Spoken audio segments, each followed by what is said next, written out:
Hi, my name is AJ, also known as Mr. Cisneros, and today I want to talk to you about evaluating your technology. When it comes to evaluating technology, there is a lot to talk about. So let's break it down into more manageable chunks. There are two different ways that I want to talk to you today about evaluating technology. The first is evaluating individual technology tools for a specific learning task. The second evaluation tool is to evaluate like a full lesson or a full course and how they use their online or technology components. The tool that I'm about to go into is created by educational authors A.W. Bates and Gary Poole. And this tool is called the Sections framework. Like everything else in education, it is an acronym. When you are considering technology in your classroom, you should consider the following things. Students. How will the students interact with and use this technology? Ease of use. Is this a technology that you're familiar with? Is it easy to use and learn? Cost. How much is it going to cost? Is it free? Who's going to pay the bill? Cost is often a big limiting factor for us, especially in public education. However, there are ways to deal with that, and I have a video that talks a little bit about that over here. Teaching and learning. How will this technology help us reach learning goals? Interactivity. How will this technology help students interact with each other or with you?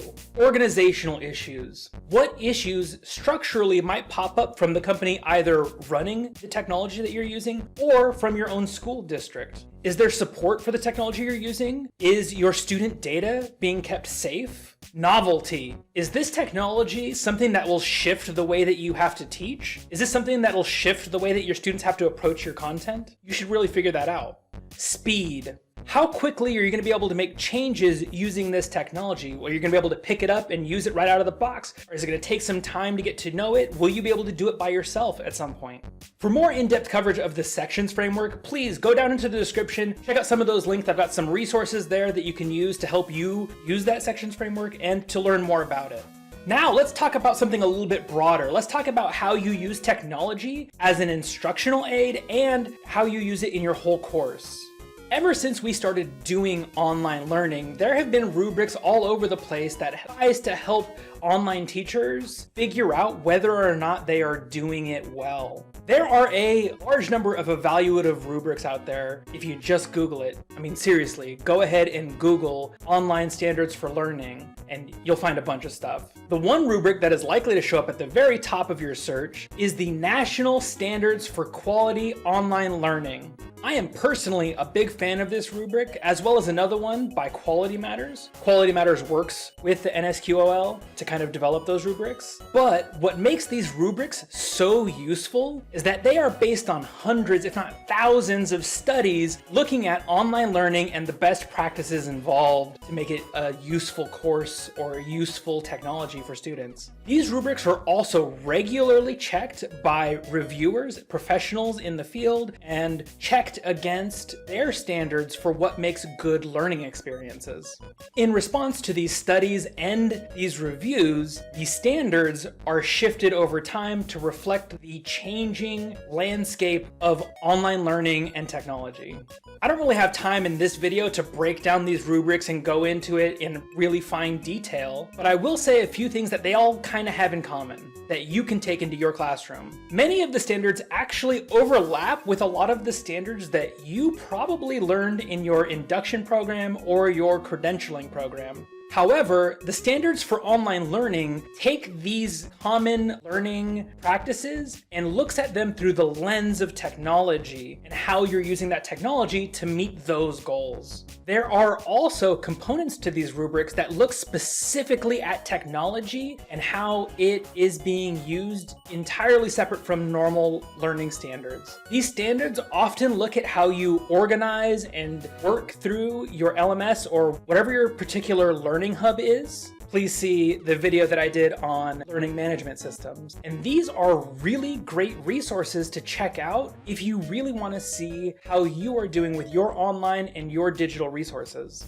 Also, one of the reasons that new teachers cite that they don't really feel like they need to get into technology the first couple years is that their administrators and their mentor teachers don't necessarily ask them questions about technology. They focus a lot on the generic teaching rubrics and don't really ask a lot about the online or technology components of their classroom. With these standards, you have now a way to help your administrators, help your mentor teachers, give you good solid feedback, especially if they're trying to observe a lesson that is pretty tech heavy, and you really want to see if that tech is useful from an outside perspective.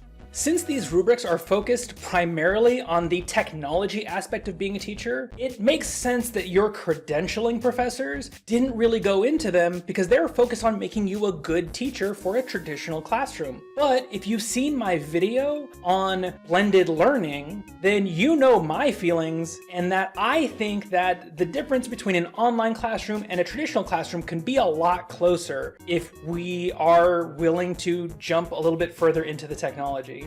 And to be honest, if we're going to use the technology, we might as well see if that technology is working as intended. I know as a new teacher, looking at yet another educational rubric on how you're teaching is not the most exciting thing in the world. However, if you want to be a better teacher and you want to use technology more, I think these are really valuable resources to check out and get yourself into. So hopefully you have a better understanding on how to evaluate individual technology components as well as the broader use of technology in your classroom. Again, I've included a bunch of resources down in the description. Please go check them out if you're interested at all in online learning and evaluating your use of technology. And since a good learner is an active learner, please share this video with your friends and colleagues, have discussions about it, sound off in the comments. I can come in and hang out with you guys as well. Be nice and always consider proper etiquette when you're dealing with us in the comments, please. As always, I hope you have a great day and I'll see you later.